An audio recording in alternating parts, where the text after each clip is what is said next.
terlahir kembali sebagai seekor ular putih di dalam pegunungan luas sejauh 100.000 li. Untuk beradaptasi dengan lingkungan hidup yang kejam di hutan pegunungan, aku terpaksa menekan sifat manusiaku dengan sifat hewanku. Setiap hari kalau tidak menari ular untuk elang, aku akan menangkap kelinci untuk berlatih tinju. Akhirnya setelah 20 tahun aku berhasil menjadi penguasa di wilayah ini. Tapi aku juga menjadi berdarah dingin dan tanpa ampun. Secara bertahap melupakan ingatan kehidupan masa laluku. Sampai pada suatu hari, seorang pengumpul tanaman obat jatuh ke dalam air di gunung. Terpengaruh oleh sisa kemanusiaan di benakku, aku menyelamatkannya, dan membawanya ke kaki gunung. Aku pikir masalah ini akan selesai sampai di situ. Tapi tidak disangka beberapa hari kemudian, orang ini datang lagi ke hadapanku. Dia mengeluarkan beberapa telur rebus dari balik bajunya, lalu bersujud kepadaku berulang kali. Terima kasih atas kebaikanmu telah menyelamatkan hidupku. Kalau tidak istri dan anak-anakku tidak akan bisa bertahan hidup. Aku ingin mengumpulkan tanaman obat di gunung ini. Mohon perlindungan dari Dewa Ular.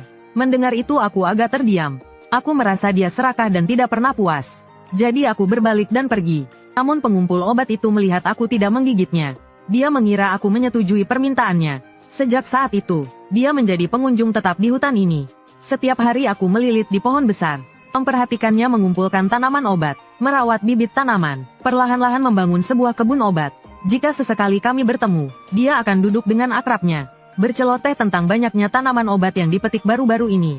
Bisa membuat seluruh keluarganya makan kenyang, dan mengatakan hal-hal seperti dia harus berterima kasih kepadaku. Lama-lama aku merasa terganggu dengan ocehannya. Aku terpaksa menghindarinya setiap hari. Setengah tahun pun berlalu begitu saja. Bibit yang ditanam oleh pengumpul obat itu mulai matang. Tanaman obat yang dipetiknya setiap hari semakin banyak. Akhirnya hal itu membuat penduduk desa lainnya iri. Hari ini seperti biasa aku menelan awan dan menghembuskan kabut.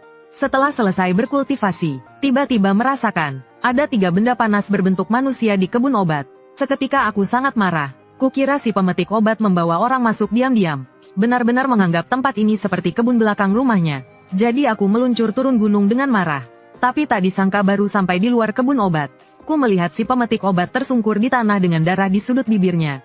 Kedua tangannya memeluk erat betis salah satu warga desa. Ini obatku. Kalian tidak boleh mengambilnya. Punyamu gunung ini milikmu. Ini adalah wilayah kami. Nyalimu besar juga. Berani-beraninya datang mencuri tanaman obat.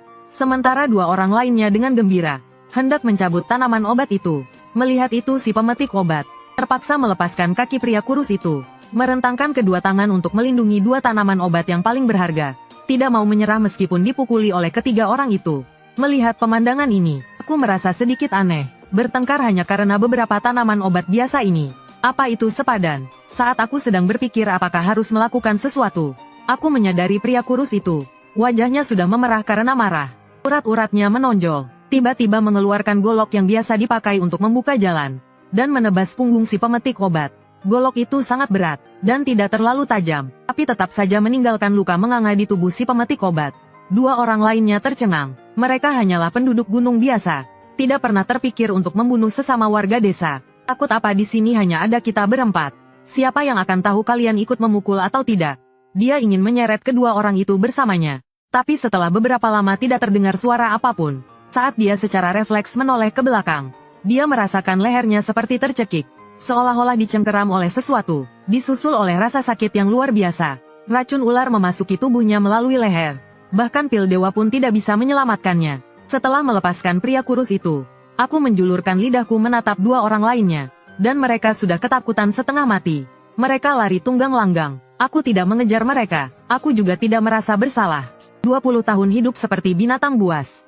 Sudah lama menghilangkan rasa kemanusiaanku. Pengumpul obat itu menatapku dengan ngeri. Mungkin baru sekarang dia teringat. Ular putih di hadapannya adalah binatang buas yang berbisa. Setelah melemparkan tubuh pria itu ke sarang semut. Saat aku kembali ke kebun obat, aku terkejut mendapati pengumpul obat itu menjadi lebih pendiam. Sejak saat itu, tatapannya padaku menunjukkan rasa takut. Hingga dia tidak pernah berbicara lagi. Cuaca berangsur-angsur menjadi dingin. Setelah tanaman obat matang dan digali, pengumpul obat itu tidak pernah kembali. Dan kebun obat kecilnya mulai terbengkalai. Aku pun kembali ke kehidupanku yang dulu. Hanya saja setiap hari aku rajin berlatih. Hingga tahun kedua, pengumpul obat itu datang sekali. Dia hanya melihat dari jauh lalu pergi. Dan yang tidak ku ketahui adalah, saat ini rumor sudah tersebar luas di luar sana. Konon di gunung ada seekor ular putih raksasa yang menjadi siluman. Bahkan dalam rumor dikatakan ada mahkota di kepalaku. dan suka memakan manusia. Akibatnya tidak ada lagi orang yang berani masuk ke hutan ini. 10 tahun berlalu begitu saja. Tubuhku menjadi lebih kuat. Di dalam tubuhku perlahan-lahan terkumpul energi. Aku tidak tahu apa itu. Tapi aku bisa merasakannya. Energi itu terus memperkuat tubuhku. Hari ini, tiba-tiba dalam inderaku muncul sesosok makhluk berbentuk manusia. Ternyata pengumpul obat itu yang datang. Dia sama seperti 10 tahun yang lalu. Terus-menerus kalah. Waktu 10 tahun, membuat pria yang mempertaruhkan nyawa untuk memetik herbal di gunung ini terlihat semakin menderita. Tubuhnya yang tinggi itu mungkin tidak bisa lagi memanjat tebing. 10 tahun sudah tak kusangka bisa bertemu denganmu lagi. Aku sudah menjadi orang tua yang tidak berguna. Tidak bisa menghasilkan uang untuk keluarga. Malah harus dirawat oleh putra dan menantuku. Istriku meninggal pada musim semi 2 tahun yang lalu. Saat kemarau tidak ada makanan, dia tidak mendengar nasihat dan memakan tanah liat. Akhirnya dia hanya bertahan hidup selama 7 hari. Aku tahu dia melakukannya untuk menghemat makanan untuk anak-anak. Aku mendengarkan dalam diam. Untuk pertama kalinya aku tidak merasa dia cerewet. Orang tua yang seumur hidupnya bekerja keras menafkahi keluarga ini. Pada akhirnya tidak bisa mengubah nasib kemiskinan keluarganya. Dia tidak mengerti alasannya. Tapi aku tahu, di zaman kuno yang kelas sosialnya sudah kaku dan kacau ini, sebagian besar orang sangat sulit untuk hidup dengan baik. Mereka bisa bertahan hidup. Sudah merupakan anugerah dari para bangsawan yang berkuasa itu. Sore harinya pemetik herbal itu pergi. Hidupnya tidak akan lama lagi. Aku mencium aroma kematian yang mendekat di tubuhnya. Mungkin dia akan sangat senang bisa bertemu istrinya setelah meninggal. Juga bisa menghemat makanan untuk keluarga putranya. Tapi aku merasakan sesuatu. Rasa terdesak karena rasa kematian itu tidak enak. Aku tidak ingin mati lagi. Maka seekor ular putih di gunung agar tidak mati, mulai berusaha menyerap energi spiritual langit dan bumi. Hingga beberapa tahun berlalu, aku mengalami kejadian yang sangat aneh. Entah sejak kapan, selalu ada ular besar lain yang datang ke wilayahku. Meskipun aku mengandalkan keunggulan ukuranku, dan dengan kasar mengusir mereka, tapi keesokan harinya akan ada ular lain yang datang. Membuatku sangat jengkel, dan tidak bisa berlatih. Akhirnya aku benar-benar kehabisan akal. Aku pun berpikir untuk pergi melihat seperti apa dunia manusia kuno. Tapi tak kusangka aku kembali menyaksikan perpisahan hidup dan mati. 2 hari kemudian aku tiba di tepi hutan sebuah desa. Kesan pertama yang kudapat dari desa ini adalah kemiskinan. Di bawah lereng bukit ada gubuk-gubuk jerami yang bobrok. Di samping sungai kecil ada banyak sawah. Anjing kuning kurus kering berlari melewati pematang sawah. Bahkan tikus pun sulit ditemukan. Aku berpikir untuk melihat-lihat sebentar lalu kembali ke pedalaman gunung. Tak disangka sebelum pergi aku malah bertemu dengan seorang gadis kecil. Gadis kecil itu berusia 6 atau 7 tahun. Rambutnya dikepang 2, mengenakan rok kain kasar yang warnanya sudah pudar. Dia melompat-lompat datang ke gunung belakang untuk menangkap kupu-kupu dan memetik bunga. Biasanya tempat ini sangat aman. Tidak banyak hewan, tapi hari ini ada seekor serigala tua pincang yang berkeliaran. Tepat saat gadis kecil itu terkejut hingga terpaku, aku dengan sangat cepat melilit serigala tua itu. Lalu ototku menegang dengan kuat, hingga tulang-tulangnya remuk. Gadis kecil itu duduk di tanah menatapku dan serigala tua itu dengan tatapan kosong. Setelah beberapa saat, dia bertanya dengan penasaran, "Apa kau dewa ular dari gunung belakang?" Aku sedikit terdiam. Tak kusangka legenda dari masa lalu ternyata masih berpengaruh hingga sekarang.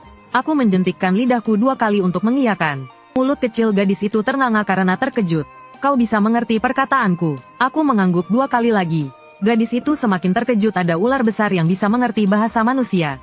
Wah, betapa ajaibnya. Dia berpikir sejenak lalu bertanya, "Apa kau akan memakanku?" Ayah bilang binatang buas di gunung semuanya memakan manusia. Aku menggelengkan kepala, padahal aku sangat ingin mengangguk untuk menakut-nakutinya. Tapi aku sudah terlalu lama menyendiri di gunung ini. Akhirnya ada seseorang yang bisa diajak bicara. Kalau dia lari ketakutan akan sulit mencarinya lagi. Selanjutnya kepolosan gadis itu terlihat jelas. Pertama dia berteriak kegirangan. Kemudian sebelum aku sempat bereaksi, dia malah langsung berlari dan menyentuh sisikku dengan tangan kecilnya. Cantik sekali, lebih bagus dari mangkuk porselen besar di rumahku. Begitulah aku yang tadinya berencana kembali ke pedalaman gunung. Akhirnya tinggal di dekat desa. Gadis kecil bernama Yuner sering datang untuk mengobrol denganku. Kalau lelah dia akan berbaring di tubuhku dan tidur nyenyak. Beberapa bulan telah berlalu. Hari itu Yuner berlari kemari. Langsung duduk di badanku dengan lesu. "Ular besar, aku lapar sekali. Persediaan makanan di rumah diambil oleh kepala klan di kota. Katanya untuk diserahkan sebagai upeti. Tapi Yuner lapar sekali." Aku mengerti. Masyarakat di zaman ini hidup berdasarkan klan. Kepala klan dan tetua setara dengan kaisar kecil di desa. Entah itu membagi tanah, menjual tanah, bahkan membunuh dan membakar. Semua diputuskan dan ditangani oleh mereka. Inilah yang dimaksud dengan kekuasaan kaisar tidak sampai ke desa. Jika kepala klan dan tetua dari garis keturunan utama merampas uang dan makanan dengan segala cara, rakyat biasa tidak akan bisa melawan sama sekali.